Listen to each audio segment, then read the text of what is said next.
Hello everyone, welcome to RK tutorial.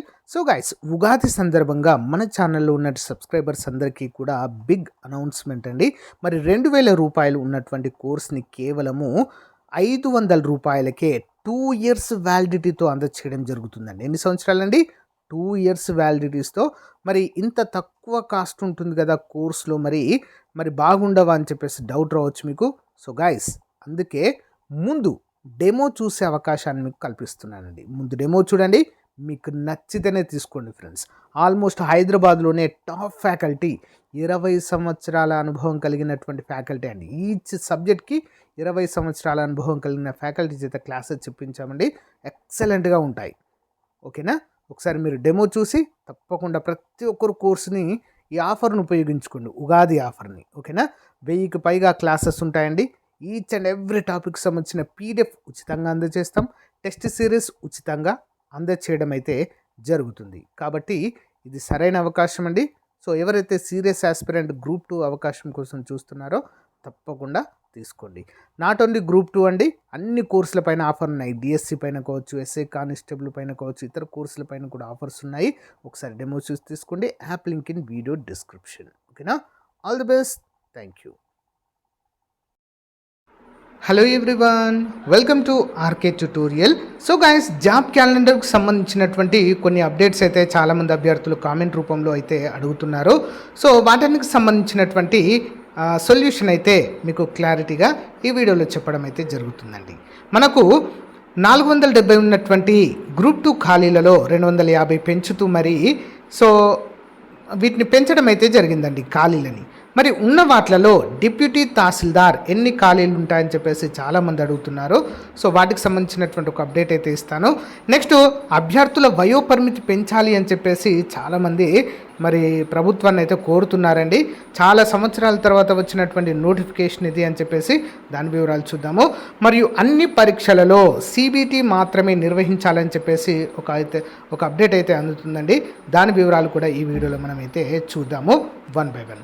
ముందుగా 750 ఉద్యోగాలలో deputy తహసీల్దార్లు ఎన్ని ఉండబోతున్నాయి? మన గ్రూప్ 2లో మొత్తం మీద హాట్ కేక్ లాగా చాలా అంటే చాలా క్రేజీగా ఉండేటువంటి ఉద్యోగాలు డిప్యూటీ తహసీల్దార్గా చెప్పుకోవచ్చు. ఇందులో 750 ఉద్యోగాలలో డిప్యూటీ తహసీల్దార్ వచ్చేసి దాదాపుగా 100+ అయితే ఈసారి ఉండబోతున్నట్లుగా ప్రాథమిక సమాచారం అయితే ఉందండి. 100+ అయితే డిప్యూటీ తహసీల్దార్ ఇందులో ఉండబోతున్నాయి. అందరూ కూడా గమనించాలి. ఫస్ట్ 470 ఉద్యోగాలలో అసలు డిప్యూటీ తహసీల్దార్ ఒక్కడు కూడా లేకుండండి. కంప్లీట్గా వేరే ఖాళీలు అయితే ఉండేవి. సో ఇప్పుడు మాత్రము చాలా వరకు వీటిని పెంచినట్లుగా అయితే క్లియర్గా అర్థమవుతుంది. కాబట్టి గ్రూప్ 2 అభ్యర్థులకు ఇదొక శుభ పరిణామంగా చెప్పుకోవచ్చు. సో ఎవరైతే లాంగ్ టర్మ్లో ప్రిపేర్ అవుతున్నారో డిప్యూటీ తహసీల్దార్ గోల్గా మరి మీకైతే బెస్ట్ ఆపర్చునిటీగా మనమైతే చెప్పుకోవచ్చండి. ఓకేనా? మరి మీరు ఏ కేటగిరీ ఉద్యోగాలకు ప్రిపేర్ అవుతున్నారో కామెంట్ రూపంలో తెలియచేయండి. అప్డేట్ చూసినట్లయితే ప్రభుత్వ ఉద్యోగాల భర్తీలో గరిష్ట వయోపరిమితిని 40 సంవత్సరాలకు 46 సంవత్సరాలకు పెంచాలని ఆంధ్రప్రదేశ్ నిరుద్యోగ జేఏసీ కన్వీనర్ షేక్ సిద్దిక్ ప్రభుత్వాన్ని కోరారు. మరి మంగళవారం సచివాలయంలో ముఖ్యమంత్రి చంద్రబాబు నాయుడు గారిని కలిసి ఈ మేరకు వినపత్రం అందజేశారు.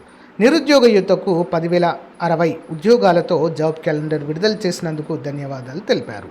వైసీపీ పాలనలో ఎలాంటి నోటిఫికేషన్లు ఇవ్వనందున అనేక మంది అభ్యర్థులు వయోపరిమితి మించిపోయే అవకాశాలు కోల్పోయే పరిస్థితి ఉందని చెప్పారు.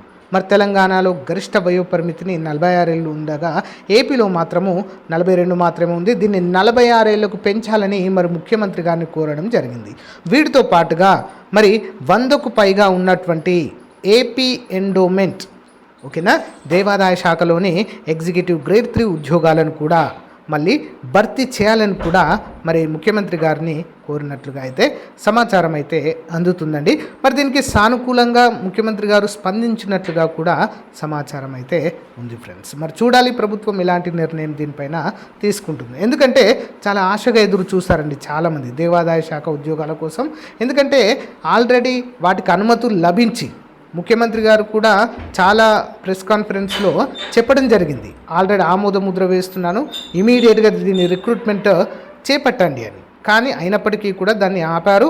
మళ్ళీ అర్హత లేనటువంటి, అంటే అర్హత అర్హత ఉండాలంటే కంపల్సరిగా ఏవో గ్రేడ్ 3 ఉద్యోగం రాసి జాబ్ సాధించాలి. కానీ జూనియర్ అసిస్టెంట్లకు ఇవ్వడం అయితే చాలా కరెక్ట్ విషయం కాదని చెప్పేసి సీరియస్ ఆస్పిరెంట్స్ అయితే ప్రభుత్వాన్ని కోరుతున్నారు.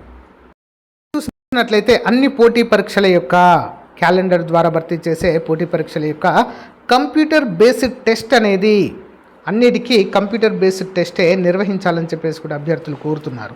ఎందుకంటే ఓఎంఆర్ షీట్లో చిన్న మిస్టేక్ చేసినా కూడా చాలా పెద్ద ఇబ్బంది పడాల్సిన పరిస్థితి ఏర్పడుతుంది. ఓకేనా, చిన్న మిస్టేక్ చేసినా, బబ్లింగ్ రాంగ్ చేసినా కూడా ఆ క్వశ్చన్ అంతే అండి, దాన్ని వదిలేసుకోవాల్సిన పరిస్థితి. అంతేకాకుండా చాలా టైం టేకింగ్గా కూడా చెప్పుకోవచ్చు. ఒకవేళ ఆన్లైన్ ఎగ్జామ్ అయితే డైరెక్ట్ మనము క్వశ్చన్ చదివేసి వెంటనే అక్కడ క్లిక్ చేస్తే అది ఆటోమేటిక్గా అది సెలెక్ట్ అయిపోతుంది. దాని ద్వారా చాలా అంటే చాలా టైం అయితే సేవ్ అయ్యే అవకాశము ఉంటుంది. ఈజీగా కూడా ఎగ్జామ్ అనేది రాసే పరిస్థితి అయితే ఉంటుంది అని చెప్పేసి చాలామంది అభ్యర్థులు ప్రభుత్వాన్ని అయితే కోరుతున్నారు. సో గైస్, ఇదండి మరి ఈ రోజుకు సంబంధించినటువంటి అప్డేట్. మీరు కనుక మరి గ్రూప్ 2కు ప్రిపేర్ అవుతున్న హాస్టల్ వార్డెన్ కావచ్చు, వెల్ఫేర్ ఆఫీసర్కు ఉద్యోగాలకు ప్రిపేర్ అవుతున్నట్లయితే మన యాప్లో మరి ఆఫర్ ఈ రోజుతో ముగుస్తుందండి. చాలా మంచి ఆఫర్స్ ఉన్నాయి యాప్లో. ఒకసారి చూసి వెంటనే కోర్స్ పర్చేజ్ చేయండి. ఓకేనా, all the best, thank you.